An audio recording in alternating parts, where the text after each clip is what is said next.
code civil, le code pénal, etc. Il y avait même des frais de bouche, etc. Exorbitants. Bon, on avait attrapé la personne, on avait dit écoutez, le mieux c'est que vous remboursiez ce que vous devez, ça nous évitera d'aller faire un procès et vous quittez cette association. Il s'est exécuté, il a fait, bon, on a réussi à calmer le jeu. Mais en gros, si on n'avait pas eu la vigilance de ces deux jeunes femmes, ou si on avait eu des personnes complices, ce qui peut arriver dans des associations, eh bien, on se retrouvait, nous, collectivités, à abonder en subventions pour des choses utiles que faisait cette association, mais pour des dépenses qui n'avaient rien à voir.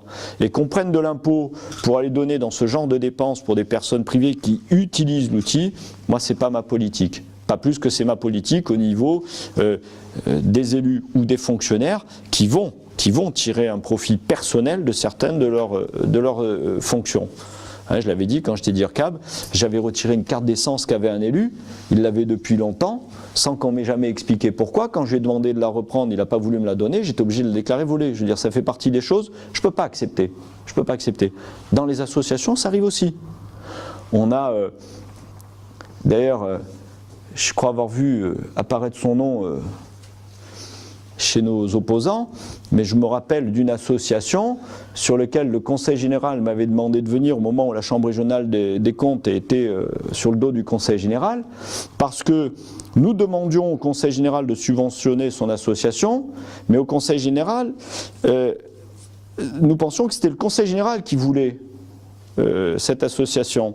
Et on s'est rendu compte que cette association, elle regroupait beaucoup d'entités, beaucoup d'institutions, mais qu'entre la subvention qui était donnée et ce qu'elle était censée faire, il y avait quand même un delta dont se demandait tout le monde où est-ce qu'il pouvait passer.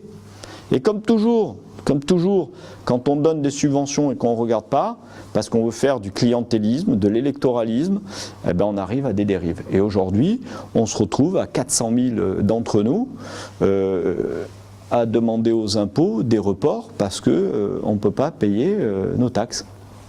Vous avez eu une augmentation de 50% chez les entreprises, 30% chez les particuliers.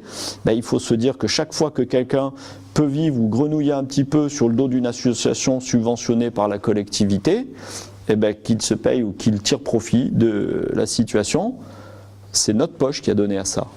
Alors peut-être qu'on a chacun des besoins plus urgents à combler plutôt que ce genre de pratique. Donc ça veut dire que nous serons intransigeants et très regardants dans ce qui se passe sur les associations. D'ailleurs, c'était un test que je faisais quand des associations venaient à moi pour demander à retirer un dossier pour être subventionné, et je me permettais de temps en temps de lancer un peu des pics dans ce sens, et je voyais que certaines associations ne revenaient pas avec le dossier. Donc elles ne voulaient certainement pas que je regarde. Après, si c'est l'argent des adhérents, bon, des fois c'est gênant, parce que les adhérents ne savent peut-être pas forcément ce qui s'y passe. Mais je crois que, et nous allons le faire, dans une ère politique où on demande de la probité de la part des élus, où on va demander de la probité de la part des fonctionnaires, des hauts fonctionnaires, il faut aussi que cette part de probité se caractérise dans nos associations. Parce que c'est ce laxisme que l'on a laissé aller depuis des années qui fait que finalement on a des fuites de tous les côtés et que l'argent public se gaspille, part pour des tas de choses, des nébuleuses, et que sur les actions essentielles, on n'arrive pas à les retrouver. Je le disais tout à l'heure, il y a des associations où carrément, au-delà des demandes de regroupement que l'on va faire, au-delà des missions que l'on va faire au sein même de la comptabilité pour voir si on continue à les subventionner ou pas, il y a des associations qui, à mon avis, vont passer à la trappe. Il y en a une que j'ai dans le collimateur, mais depuis des années, et je suis content parce que certains de ceux qui sont ici sont rangés à moi, mais c'est le CLJ par exemple. Le CLJ, sachez-le, hein. Moi, le CLJ, coupé. Hein. CLJ, c'est la police nationale qui gère des jeunes des quartiers, etc., dans des activités, l'été, sur la plage, près de la base nautique. Aujourd'hui, ils font même d'autres choses. J'ai cru comprendre qu'ils avaient réussi à obtenir un morceau de goudron sur la base pour pouvoir faire l'auto-école. Alors en fait, moi pendant des années, j'ai dû gérer le problème, le conflit entre toutes les auto-écoles qui n'ont aucune piste, de tout l'Est Var, tout le monde vient ici pour arriver à apprendre aux jeunes à faire de la moto et s'organiser dans des tours de rôle. Et la collectivité n'a jamais voulu investir sur 100 ou 200 mètres de goudron quelque part, et des délaissés de chemin ou des virages qu'on a coupés ou un endroit où on peut faire ça, on peut le faire n'importe où, parce qu'ils s'en foutent. Ils disent, ouais, c'est les autocollants, ils ont qu'à se payer. Mais merde, c'est les jeunes, c'est nos jeunes qui passent le permis. Moi, c'est la première des choses que je vais faire, c'est leur donner un endroit où ils sont chez eux et où ils ne sont pas dégagés un jour où il y a une manifestation et qu'on a besoin du parking. Je veux dire, le nombre, on est tous passés par là. Tous ceux qui ont le permis moto, on est tous passés par ce parking, de tout l'Est Var. Il y a 20 ans déjà, je venais passer mon permis ici. Je veux dire, en 20 ans, on n'a jamais fait l'effort. C'est pas normal. Mais parce que ça touche des jeunes, on ne veut pas, on s'en fout. On va leur donner quelque chose. Et que le CLJ obtienne une piste sur la base, je ne comprends pas pourquoi.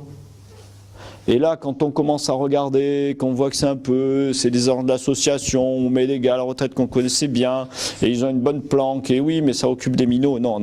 La police, elle a des missions. Je préfère que la police ait une connexion avec ces jeunes dans les quartiers, en faisant de l'îlotage, comme je le disais la semaine dernière, sur des quartiers où on a besoin d'arriver, comme dans tous les autres quartiers, avoir une relation de proximité entre un policier et la population du quartier.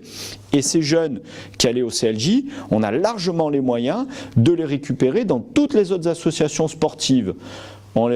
La base nautique, on a tous les stages qui sont proposés, y compris par le Conseil général pendant l'été, on a les joutes, on a tout ce que vous voulez, on peut s'en occuper. Et comme ça, on récupère le personnel policier et on le réaffecte à sa mission. Parce que la police, peu cher, il y a encore un jeune auxiliaire qui aujourd'hui s'est suicidé avec son arme de service dans un commissariat, je crois que c'est dans le sud-ouest. On a un policier par semaine qui se suicide avec son arme de service. Ça, c'est un chiffre qui paraît jamais. Mais il est constant. Donc, il y a tellement de problèmes et tellement de manque de moyens que je préférais qu'on leur donne des moyens pour la mission essentielle et que les autres missions que nous assumons d'une manière générale, nous poursuivions et nous puissions les assumer. Donc ça veut dire qu'il y a un certain nombre d'habitudes qui étaient prises qui, à mon avis, vont changer.